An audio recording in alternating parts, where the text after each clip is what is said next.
नमस्कार, मी अश्विनी. महाराष्ट्र टीव्ही 24 मध्ये आपले स्वागत आहे. महाराष्ट्रातील बातम्यांकडे वळण्याआधी एक नजर टाकूया हेडलाईन्सवर. कल्याण महानगर परिवहन महामंडळ मर्यादित प्राधिकरणाच्या स्थापनेस शासनाची मंजुरी. केडीएमसी आयुक्तांच्या अध्यक्षतेखाली पार पडली बैठक. लोकसभा निवडणुकीच्या पार्श्वभूमीवर खामगाव शहरातील प्रमुख मार्गावरून पोलिसांचे पथसंचलन. आणि ऐरोलीत छत्रपती शिवाजी महाराज यांचा भव्य पूर्णाकृती पुतळ्याचा समारंभ. आता बातम्या सविस्तर. कल्याण, डोंबिवली, भिवंडी, निजामपूर शहर महानगरपालिका, उल्हासनगर महानगरपालिका, अंबरनाथ नगर परिषद व कुळगाव बदलापूर नगर परिषद या क्षेत्रांची एकत्रित परिवहन सेवा स्थापन करण्याच्या उद्देशाने KMPML ही कंपनी स्थापन करण्यास शासनाकडून मंजुरी देण्यात आली आहे. या गठीत संचालक मंडळाची पहिली बैठक महापालिका आयुक्त तथा व्यवस्थापकीय संचालक डॉक्टर इंदू राणी जाखड यांच्या अध्यक्षतेखाली पार पडली.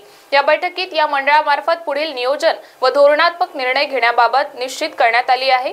तसेच पुढील 3 महिन्यात ही सेवा सुरू होईल असं आश्वासनही महापालिका आयुक्तांनी दिलं आहे.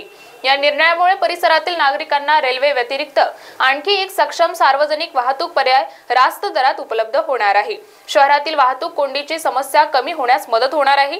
या परिवहन सेवेत नवीन इलेक्ट्रिक व्हेकल बसेस अंतर्भूत करण्यात येणार असल्याने शहरामधील हवा प्रदूषणाची पातळी नियंत्रित आणि कमी करणे शक्य होणार आहे. त्याचप्रमाणे या बैठकीत कल्याण, डोंबिवली महापालिकेच्या परिवहन उपक्रमाअंतर्गत चालणाऱ्या बसेसमध्ये ज्येष्ठ नागरिकांसाठी 100% सवलत म्हणजे विनामूल्य प्रवास, तर महिलांसाठी 50% सवलत देण्यात आल्याचा निर्णयही घेतल्याचे देखील आयुक्तांनी सांगितले आहे. आज आपली कल्याण महानगर परिवहन महामंडळ लिमिटेड याची पहिली बोर्ड मीटिंग संपन्न झाली. आपले SPVचा जो GR होता तो काल निघाला होता. त्या अनुषंगाने आपल्या KMPML या संस्थेची स्थापना झाली होती. या संस्थेची पहिली मीटिंगमध्ये एक चांगला निर्णय माननीय मुख्यमंत्री महोदयांचे निर्देशानुसार घेण्यात आलेला आहे. त्यामध्ये ज्येष्ठ नागरिकांना 60 वयाच्या वरती 100% सूट जी आहे ते आपल्याकडे दरामध्ये जे तिकीटचे आहे बसेसचे त्याच्यामध्ये देण्यात आलेली आहे. आणि हे आपल्या प्राधिकरण अंतर्गत येणारे सर्व जे बस सेवा आहे त्याच्यामध्ये लागू राहणार. यासोबतच पुढील काळामध्ये आपले जे नवीन बसेस PM बस सेवा किंवा NCAPमधले येणार आहे त्या बसेसच्या योग्य रूटचं नियोजन, त्या बसेसची व्यवस्था, ते इलेक्ट्रिकल बसेस येणार आहेत ती कशी करता येईल या अनुषंगाने आपण कारवाई करणार आहोत. कधीपर्यंत हे पूर्ण कार्यान्वित होईल? आपले जे बसेस आहेत ते जसे आले आणि पुढील 3 महिन्यामध्ये आपण याचं नियोजन करतो जेणेकरून बसेस आल्यावर आपली तयारी पूर्णपणे राहील की ते बसेस वेळेवर धावतील. आगामी लोकसभा निवडणुकाच्या पार्श्वभूमीवर खामगाव शहरातील कायदा व सुव्यवस्था अबाधित राहावी तसेच निवडणूक शांततेत पार पडावी यासाठी खामगाव शहरातील प्रमुख मार्गावरून पोलिसांचे पथसंचलन करण्यात आले. यामध्ये शहर पोलीस स्टेशन ठाणेदार प्रवीण नाचनकर, शिवाजीनगर पोलीस स्टेशनचे प्रभारी ठाणेदार सुरेश नाईक नवरे, ग्रामीणचे ठाणेदार केशव वाघ यांच्यासह पोलीस कर्मचारी, RCP, CISF जवान व होमगार्ड सहभागी झाले होते. आगामी लोकसभा निवडणुकीच्या अनुषंगाने खामगाव शहरातील वातावरण शांत राहावे, खामगाव शहरातील निवडणुका शांत व निर्भय वातावरणात पार पडाव्या याकरता पोलीस विभागातर्फे आजचे हे पथसंचलन आयोजित करण्यात आलेले होते. सदर पथसंचलनमध्ये उपविभागातील सर्व पोलीस स्टेशनचे अधिकारी तसेच पोलीस अंमलदार, त्याचप्रमाणे रायट कंट्रोल पोलीसचं एक प्लॅटून आणि सेंट्रल इंटेलिजन्स सिक्युरिटी फोर्सचं एक कंपनी रूट मार्चकरिता हजर आलेली होती. या अनुषंगाने खामगाव शहरातून हे पथसंचलन घेण्यात आलेले आहे. जय हिंद, जय महाराष्ट्र. नवी मुंबई मनपाच्या वतीने ऐरोली छत्रपती शिवाजी महाराज यांचा भव्य पूर्णाकृती पुतळ्याचा समारंभ आणि ऐरोली घणसोली पाम बीच मार्गावर खाडीपूल बांधण्याच्या कामाचा भूमिपूजन सोहळा मुख्यमंत्री एकनाथ शिंदे यांच्या हस्ते ऑनलाईन पद्धतीने पार पडला. यावेळी ढोल ताशांच्या गजरात ऐरोलीकरांनी जल्लोष करत मुख्यमंत्र्यांचे अभिनंदन केले. 2015ची निवडणूक झाल्यानंतर आम्ही ज्या पद्धतीने या ऐरोलीच्या विकासाच्या दृष्टिकोनातून आम्ही महापालिकेमध्ये या विभागाचा नगरसेवक ममित चौगुले असेल, मी ऑपोजिशन लीडर असेल, आम्ही मागे लागून शिवाजी महाराजांचं स्मारक ऐरोलीत बनवायचं आम्ही एक ध्यास घेतला होता. पण त्यासाठी जागा अवेलेबल होत नव्हती. माननीय मुख्यमंत्री त्यावेळेचे नगरविकास मंत्र्यांनी, आताचे मुख्यमंत्री, आम्ही त्यांना ही सर्व संकल्पना सांगितली. त्यांनी सांगितले फार चांगली संकल्पना विजय करूया. तर जागा अवेलेबल होत होती. त्यांनी सिडकोमार्फत त्यांनी जागा अवेलेबल करून दिली, नगरपालिकेला हस्तांतरण करायला लावले आणि आज हे जो आज हा शिवस्मारक उभा राहतो आहे तो एक उभा राहतो आहे. आणि त्याच्या पलीकडे जाऊन जो ऐरोली घनसोली जो ब्रिज बनतो आहे हा मम्मीच्या वॉर्डमधनं जातो, त्याच्यासाठी सुद्धा आम्ही फार कष्ट घेतले. जे नगरपालिकेचे अधिकारी असतील, त्यावेळेचे सर्व लोक, त्या आमचे सर्व पदाधिकारी असतील, आम्ही मागे लागून याच्यासाठी सुद्धा प्रयत्न केले आणि जे दोन्ही स्वप्न ऐरोलीकरांचे साकार होतात, ऐरोली घनसोली ब्रिज होतो आहे आणि शिवाजी महाराजांचं स्मारक हे MMR एरियामध्ये नसेल एवढं मोठं स्मारक हे उभं राहत आहे, हे आमच्यासाठी आमच्या आयुष्याला सार्थक लागण्यासारखं आहे. कुठेतरी हे जे प्रकल्प आहेत घनसोली आणि ऐरोली या विभागातले काय वाटतं, कुठेतरी आयकॉनिक असे हे ठरणार आहेत येत्या काळात? हे आयकॉनिकच प्रकल्प आहे, दोन्ही आयकॉनिक प्रकल्प. त्याला तुम्ही जो ऐरोली घनसोली जो ब्रिज आहे फक्त तिथं ब्रिज नाही ठेवला आहे, त्या ब्रिजवरती फ्लॅमिंगोला बघण्यासाठी एक आपण गॅलरीसुद्धा तिथे ठेवलेली आहे की त्याच्या माध्यमातून तुम्ही ब्रिजवर उभा राहून एक साईडला उभं राहून तुम्ही फ्लॅमिंगो वगैरे बघू शकता. अशा पद्धतीने केलेलं आहे, म्हणजे वेगवेगळ्या पद्धतीने ते केलेलं आहे. तो आमचा तो पाठपुरावा आहे आणि त्या ह्याच्यामध्ये आम्ही घेतलेली ती मेहनत आहे. शेवटी आपण ज्या नगरात राहतो त्या नगरामध्ये नगरातील लोकांचं काय ह्याच्याकडे लक्ष देणं फार महत्त्वाचं आहे. ते भविष्य बघून आम्ही लोकांनी ते चांगली कामं केली. बातम्यांमध्ये वेळ झाली आहे छोट्याशा विश्रांतीची. बघत रहा महाराष्ट्र TV 24. आंखों की संपूर्ण देखभाल के लिए मध्य भारत का जाना माना नाम माधव नेत्रालय। यहाँ आंखों की पूरी तरीके की जांच के साथ सभी प्रकार के ऑपरेशन किए जाते हैं। मोतिया बिंदु, काज बिंदु, रेटिना, साथ ही कॉर्निया के उपचार भी होते हैं। तिरछेपन और युवाओं में चश्मा हटाने का ऑपरेशन भी आधुनिक लेजर तरीके से होता है। आंखों की सभी समस्याओं व अधिक जानकारी के लिए संपर्क करें माधव नेत्रालय, साई मंदिर के पास, Gajanan Nagar T point, Ajni, Nagpur. Dial करें 678-5200 या Madhav Netralaya premium centre, Vasudev Nagar metro station के पास, Hingna T point, Nagpur. Dial करें 350-2300।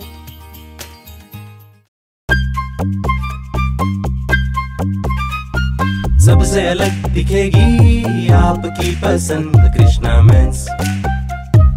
इंडियन हो या इंडो वेस्टर्न स्टाइल में अलग Krishna mens. Coat suit, sherwani, Indo western, kurta pajama and shirt pant की wide range. Krishna mens ethnic wear, Nanga Putla चौक, गांधी बाग, नागपुर।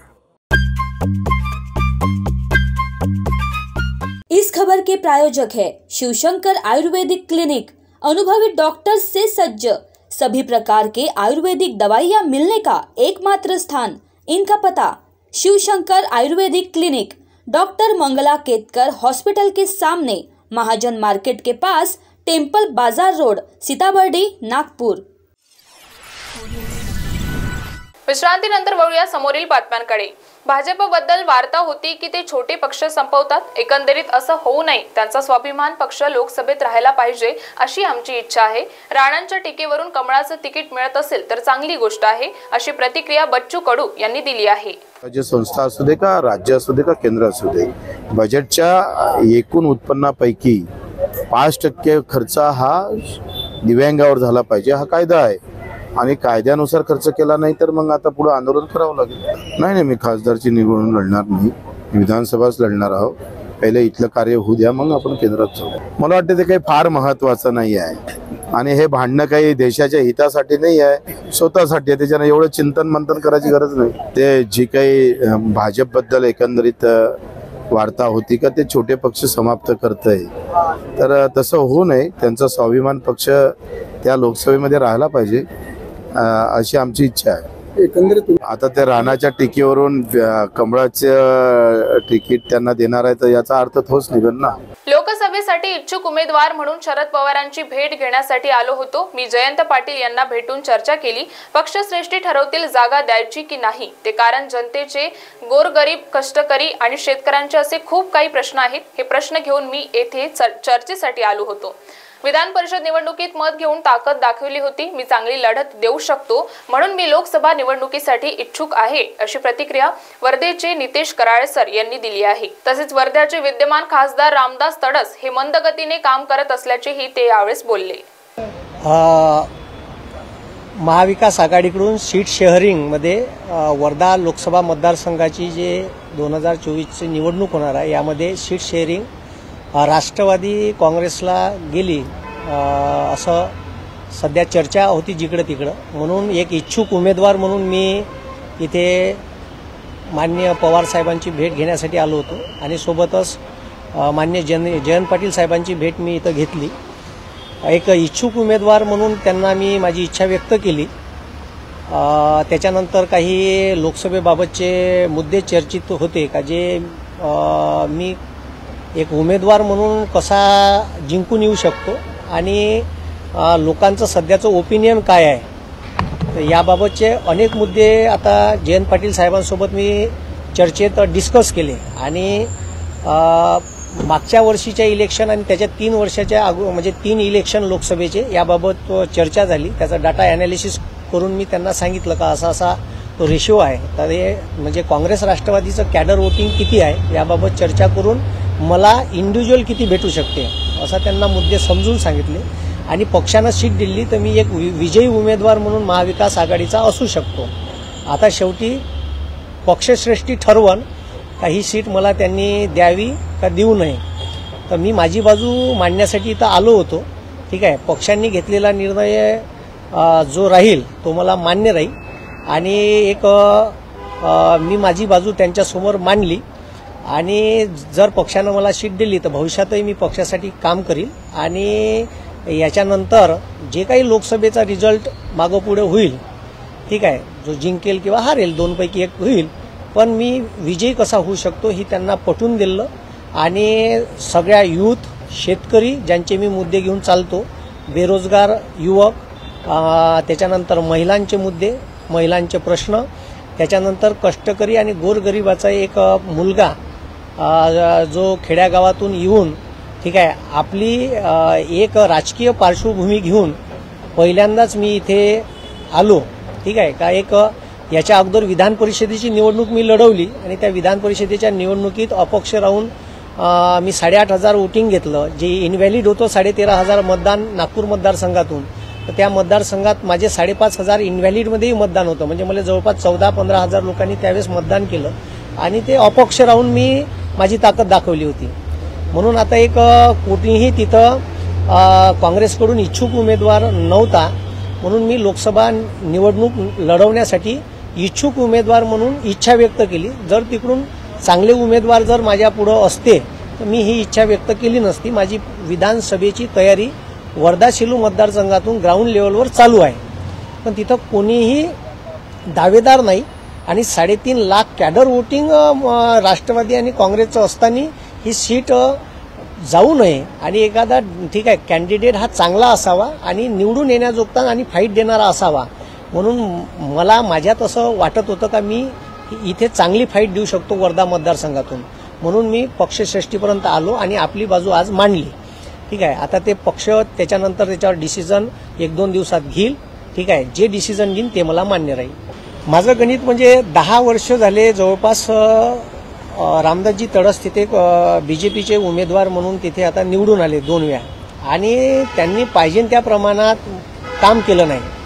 जसं ते रेल्वे बोर्डाचे अध्यक्ष असताना वर्धेतले 2 मोठाले रेल्वेचे पुलं 10 वर्षापासून उडान पुलाचं काम रखडून पडलं आहे. एक शिंदीचा आहे आणि एक वर्धेचा शहराचा बसस्टँडच्या बाजूचा आहे. म्हणजे जो माणूस स्वतः अध्यक्षपदावर असते रेल्वे बोर्डाच्या, तो माणूस त्याच्याच मतदारसंघातले पुलं बांधू शकत नाही.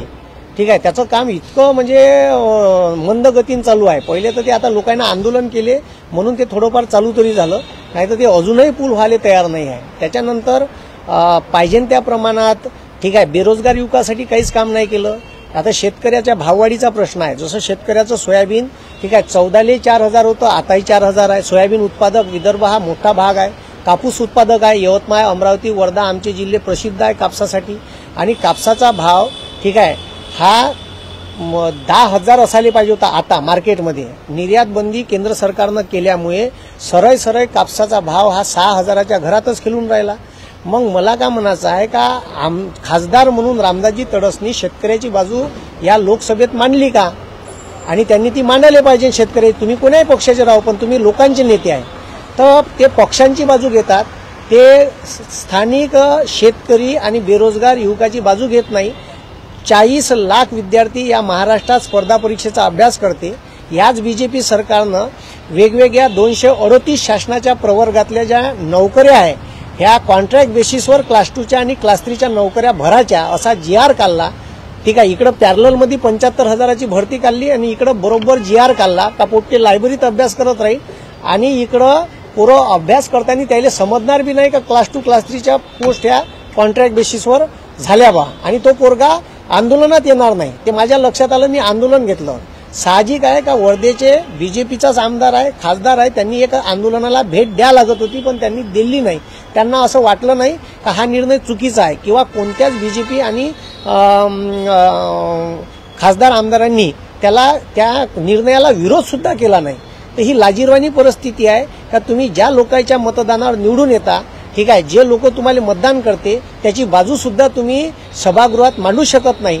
म्हणून गोरगरीब कष्टकरी शेतकरी बेरोजगार कामगार, ठीक आहे, आणि या महाराष्ट्रातल्या बहुजनांचे प्रश्न मांडण्यासाठी आणि वर्धा मतदारसंघातल्या अनेक समस्या सभागृहात गाजल्या पाहिजे आणि विदर्भातले अनेक शेतीशी संबंधित प्रश्न आहे ते प्रश्न मी सभागृहात घेऊन जाण्यासाठी म्हणजे एक सामान्य कष्टकऱ्याचा आणि शेतकऱ्याचा मुलगा म्हणून मी लढण्यास इच्छुक आहे.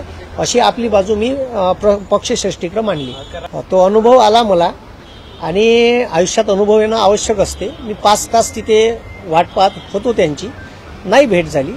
तर मी उद्धव ठाकरे साहेबाबद्दल काही चुकीचं बोललो नाही. तिथं ज्या प्रॉब्लेम होत्या समस्या होत्या त्याच मी त्या व्हिडिओच्या माध्यमातून मांडल्या.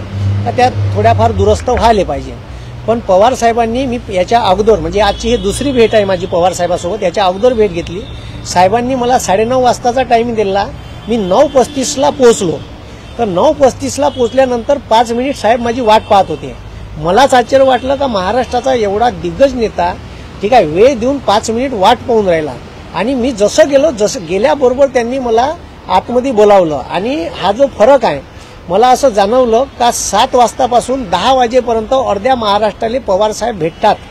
म्हणजे अर्धा महाराष्ट्र पवार साहेबाला 10 वाजेपर्यंत भेटून जातो, ठीक आहे. आणि हा फरक मला तिथं मातोश्रीवर जाणवला का तिथं असं काही नव्हतं. आणि मला जो त्रास झाला मी सर्वसामान्याची बाजू बोललो. कदाचित काही लोकांचे मन त्याच्यामुळे दुखावले जाऊ शकते, पण तो प्रॉब्लेम होता तो मी बोलून दाखवला. पण इथं मात्र तसं अजिबात जाणवलं नाही. जयंत पाटील साहेबांनी भेटीचा वेळ दिला तर लगेच भेटले, ठीक आहे. म्हणजे जो टायमिंग दिला त्या टाइमला भेटले. अर्धा तास इकडं तिकडं कुठेही होत असते, साहजिक आहे, एवढा मोठा महाराष्ट्र सांभाळायला लागते, आपण तेवढं कन्सिडर करतो. आणि पवार साहेबांच्या बद्दल तर काही वादच नाही, कारण टाइम टू टाइम काम चालते. त्यांनी जसा टाइम दिला तशाच टायमाला ते उपलब्ध झाले, मला वेळ दिला, माझ्या गोष्टी ऐकून घेतल्या सगळ्या. त्याच्याबद्दल मी त्यांचे मनापासून आभार मानतो. ताईंची मला भरपूर मदत आहे. म्हणजे माझ्या राजकीय कारकिर्दीत एक जमिनीवरून उभा राहिलेला कोणताही माणूस आणि राजकारणात स्टँड करतो म्हटलं तर त्याला पैशाच्या अडचणी, त्याला राजकीय त्याला पॉलिटिकल स्टॅबिलिटी ज्याला म्हणते ती मिळवण्यासाठी खूप संघर्ष करावा लागते किंवा त्याच्यामागे एक तर राजकीय वलय पाहिजे. तर माया बापाचं काही राजकीय वलय नाही आहे.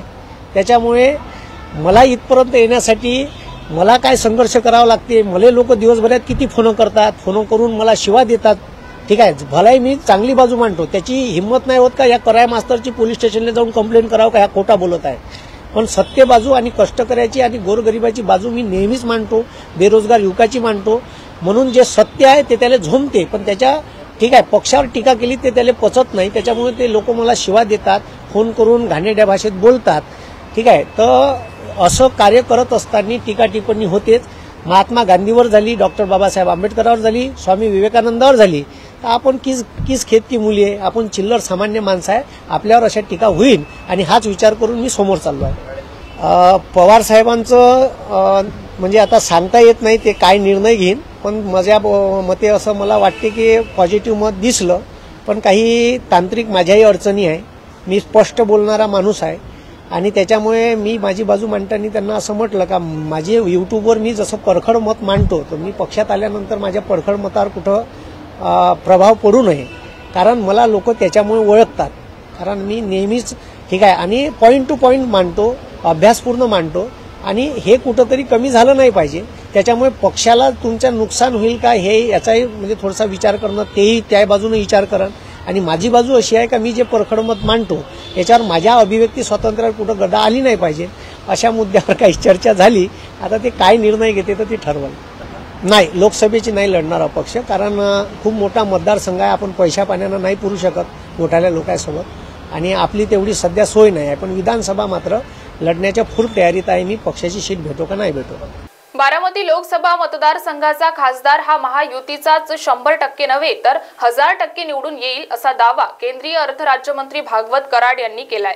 बारामतीतील उपमुख्यमंत्री अजित पवार यांच्या निवासस्थानी कराड यांनी आज भेट दिली. यावेळी बारामती लोकसभा मतदारसंघाच्या संभाव्य उमेदवार सुनेत्रा पवार पुत्र जय पवार यांच्यासह भाजप व राष्ट्रवादीचे पदाधिकारी यावेळी उपस्थित होते. शिवसेनेचे माजी मंत्री विजय शिवतारे यांनी लोकसभेला उभे राहणार असल्याचे, तर भाजपचे माजी मंत्री हर्षवर्धन पाटील यांनी देखील अगोदर विधानसभेच्या बद्दल शब्द द्यावा अशी भूमिका घेतली आहे.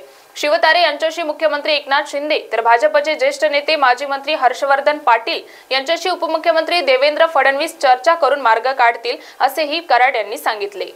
भाजप आणि NDA सर्वांची एकच भूमिका आहे. प्रधानमंत्री मोदी साहेबांना प्रधानमंत्रीची तिसरी टर्म होत असताना बारामतीचा लोकसभेचा खासदार हा महायुतीचा NDAचा निवडून आला पाहिजे. त्यासाठी प्रयत्न करणार.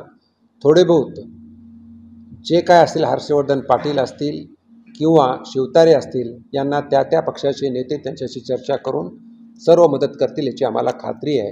अर्थात हर्षवर्धन पाटील यांच्याबरोबर देवेंद्रजी फडणवीस किंवा बावनकुळे साहेब चर्चा करतील आणि शिवतारे साहेबांबरोबर माननीय मुख्यमंत्री चर्चा करायला आजच चर्चा करणार अशी मी बातमी पण वाचली. म्हणून तो विषय मोठा नाही आहे. तो विषय त्या नेत्यांच्या माध्यमातून संपून जाईल. ज्या जागा आहेत तुमच्या यादीतल्या त्याच्यामध्ये बारामतीच्या विजयाची जागा फिक्स आहे का? आमच्या विजयाच्या जागेमध्ये बारामतीची विजयाची जागा 1000% फिक्स, 100% नाही, 10 टाइम्स. कारण मागच्या वेळेस फक्त 1,60,000 कमी मतं पडली होती. म्हणजे 80,000 समजा, तिकडे 80,000 तर 80,000. त्याच्या अगोदर 70,000नीच हे पडले होते. आणि आता अजितदादासारखे नेते आता या युतीबरोबर आहेत. म्हणून येणारा लोकसभेचा खासदार हा महायुतीचाच असेल बारामतीचा, आणि त्यासाठी लोकांमध्ये सुद्धा उत्सुकता आहे मतदारामध्ये. म्हणून येणारा खासदार हा महायुतीचा असेल. बातम्यांमध्ये वेळ झाली आहे इथेच थांबण्याची. बघत रहा महाराष्ट्र TV 24. बॉस ने मीटिंग बुलाई. बाहर उठो बैठो. तकलीफ उठने बैठने की नहीं, तकलीफ बवासीर की है. बवासीर, फिशर, भगंदर, पाइलोनियल साइंस का आयुर्वेद तथा आधुनिक लेजर से उपचार. कॉल या विजिट करें www.pilesfistulacure.com. नागपुर का सबसे भरोसेमंद hospital Kale piles laser hospital. हमारे यहाँ आयुर्वेदिक व लेजर से उपचार होता है.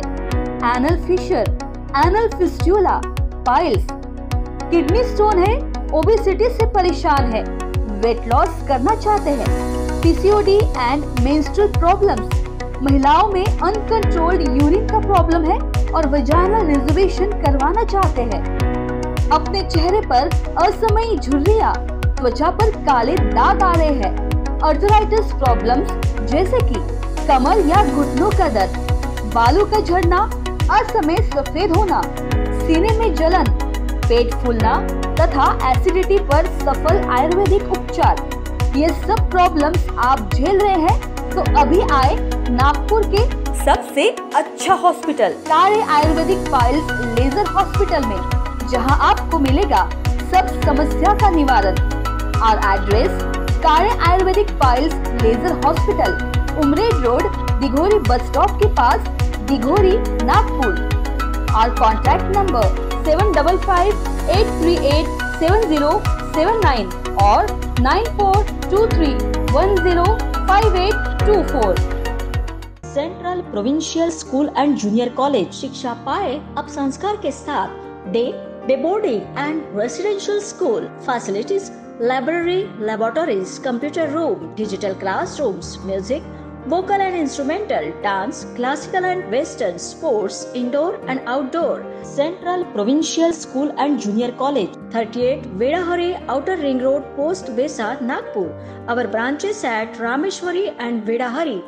Contact number 7276066999 and 7276055999. Central Provincial School and Junior College.